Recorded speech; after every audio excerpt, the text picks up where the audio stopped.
ശരിക്കും കഴിഞ്ഞ ദിവസത്തെ ആ ഒരു വിഷയത്തില് അനുമോൾക്ക് അത്രയും ഒരു പ്രേക്ഷക പിന്തുണ ഉണ്ടായി. ആ ഒരു പ്രേക്ഷക പിന്തുണയുടെ ഇതിൽ വളരെ വലിയൊരു സർജ് ഉണ്ടായി അനുമോൾക്ക്. അത് അനുമോൾക്ക് പോസിറ്റീവായിട്ട് തന്നെയാണ് പുറത്തേക്ക് വന്നത്. വലിയൊരു വിഭാഗവും അനുമോളെ അനുകൂലിക്കുന്നവരാണ്. പക്ഷെ ആ ഒരു വിഭാഗത്തില് അത്രയും പോലെ ഒരു സപ്പോർട്ട് ജിസേലിന് കിട്ടാത്തതിന്റെയും എല്ലാം റീസൺ കണക്റ്റഡ് ആണെന്ന് തോന്നുന്നു. ജിസേലിന്റെ പരിവാരങ്ങളും കൂടി അതിനകത്ത് കാണിച്ചു കൂട്ടുന്ന കാര്യങ്ങളാണ് അതിനകത്ത് പ്രധാനമായിട്ടും.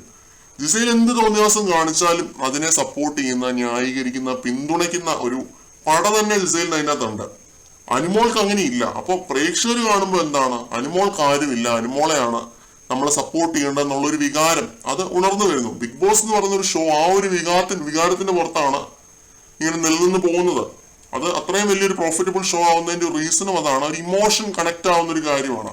ആ ഇമോഷൻ അനുമോൾക്ക് കണക്ട് ചെയ്യാൻ പറ്റി എന്നുള്ളതാണ്. ജിസേൽ അവിടെയാണ് പരാജയപ്പെട്ടത്. ഇത്രയും ദിവസങ്ങളുടെ ഒരു ഗെയിം വെച്ചിട്ടാണ് പ്രേക്ഷകർ വിലയിരുത്തുന്നത്. ഇതിലിപ്പോ ജിസേലിന്റെ ഭാഗത്ത് ശരിയുണ്ടെങ്കിലും ജിസേലിന് സപ്പോർട്ട് വരാത്തത് ഇതുകൊണ്ടാണ്.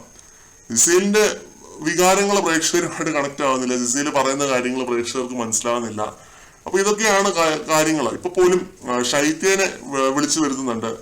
നീ അനുമോളുടെ പുറകെയല്ല നടക്കുന്നതെന്നൊക്കെ പറഞ്ഞിട്ട് അനുമോളും ശൈത്യയും തമ്മിൽ അടിച്ചു പിരിയുന്നുണ്ട്. അപ്പൊ അനുമോൾക്ക് ഒരു ഗേൾ ഗ്രൂപ്പ് അവിടെ ഉണ്ട് എന്ന് പറഞ്ഞു തുടങ്ങിയപ്പോൾ തന്നെ അനുമോളുടെ ഗേൾ ഗ്രൂപ്പും അടിച്ചു പിരിയുന്ന കാഴ്ചയാണ് കാണുന്നത്. ശൈത്യനെ കട്ടപ്പാന്ന് വിളിച്ചതിന്റെ പുറത്ത് ശൈത്യ ഗെയിം മാറ്റി, ശൈത്യ ഗെയിം തിരിച്ചു.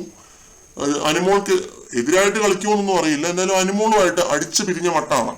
അപ്പോൾ ഇതൊക്കെ കൊണ്ടാണ് പ്രേക്ഷകരുടെ ഒരു വികാരം അനുമോളെ സപ്പോർട്ട് ചെയ്യുന്ന, അനുമോളെ പിന്തുണയ്ക്കുന്ന ഒരു വികാരമാണ്. അവിടെ ജിസേൽ എന്ന് പറയുന്ന ഒരു ഫാക്ടർ അതിനകത്തൊരു പ്രധാന വലിയ ഫാക്ടറാണ്. ജിസേലിന്റെ പരിവാരങ്ങളും അതിനകത്തൊരു വലിയ ഫാക്ടറാണ്.